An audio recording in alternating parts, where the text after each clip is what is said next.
पहले समय में गांव में न टेंट हाउस थे और न ही केटरिंग थी, तो बस सामाजिकता। गांव में जब कोई शादी ब्याह होते तो घर घर से चारपाई आ जाती थी। हर घर से थरिया, लोटा, कलछुल, कराही इकट्ठा हो जाता था और गांव की ही महिलाएं एकत्र होकर के खाना बना देती थी। औरतें ही मिलकर दुल्हन को तैयार कर देती थी और रस्म के सारे गीत गा देती थी। तब डीजे अनिल और डीजे सुनील जैसी चीजें नहीं होती थी और ना ही कोई ऑर्केस्ट्रा वाले फूहड़ गाने। गांव के सभी चौधरी टाइप के लोग पूरे दिन काम करने के लिए इकट्ठे रहते थे।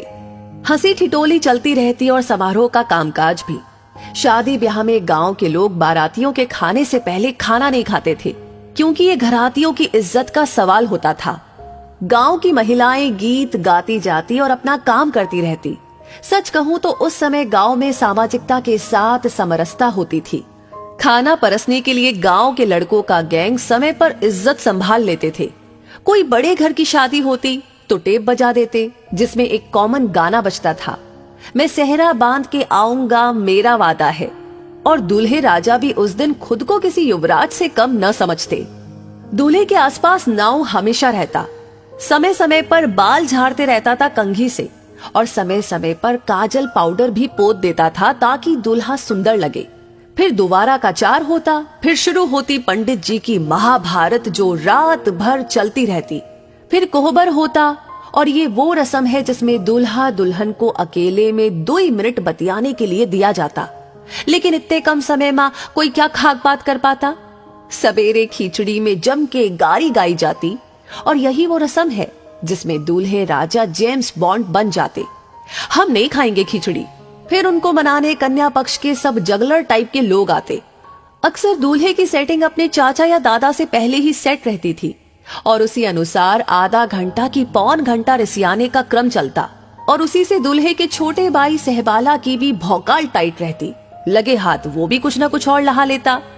फिर एक जयघोष के साथ खिचड़ी के गोले से एक चावल का कण दूल्हे के होठों तक पहुंच जाता और एक विजयी मुस्कान के साथ वर और वधू पक्ष इसका आनंद लेते। उसके बाद अचर धरुवा, जिसमें दूल्हे का साक्षात्कार वधू पक्ष की महिलाओं से करवाया जाता और उस दौरान उसे विभिन्न उपहार प्राप्त होते, जो नगद और श्रृंगार की वस्तुओं के रूप में होते। इस प्रक्रिया में कुछ अनुभवी महिलाओं द्वारा काजल और पाउडर लगे दूल्हे का कौशल परीक्षण भी किया जाता और उसकी समीक्षा परिचर्चा विवाह बाद आहूत होती थी और लड़कियां दूल्हा के जूता चुराती और 101 रुपए में मान जाती। फिर गिने चुने बुजुर्गों द्वारा माड़ो यानी विवाह के कर्म कांड हेतु निर्मित अस्थायी छप्पर हिलाने की प्रक्रिया होती। वहां हम लोगों के बचपने का सबसे महत्वपूर्ण आनंद उसमें लगे लकड़ी के शुंगों यानी कि तोता को उखाड़कर प्राप्त होता था और विदाई के समय नकद नारायण कड़ी कड़ी 10 रुपए की नोट, जो कहीं 20 रुपए तक होती थी। वो स्वर्गिक अनुभूति होती कि कह नहीं सकते। हालांकि विवाह में प्राप्त नगद नारायण माताजी द्वारा 8 आने से बदल दिया जाता था। आज की पीढ़ी उस वास्तविक आनंद से वंचित हो चुकी है जो आनंद विवाह का हम लोगों ने प्राप्त किया है। लोग बदलते जा रहे हैं, परंपरा भी बदलती चली जा रही है। आगे चलकर ये सब देखने को मिलेगा कि नहीं, वो विधाता जाने। लेकिन जो मजा उस समय में रहा, वो मजा अब धीरे धीरे विलुप्त हो रहा है। वैसे आप क्या कहेंगे इस बारे में?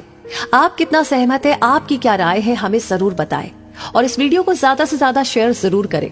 आपका हर एक लाइक, हर एक कमेंट और हर एक शेयर हमें मोटिवेट करता है ऐसी चीजें, ऐसी बातें आप तक पहुंचाने के लिए।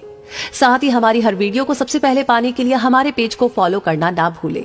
धन्यवाद।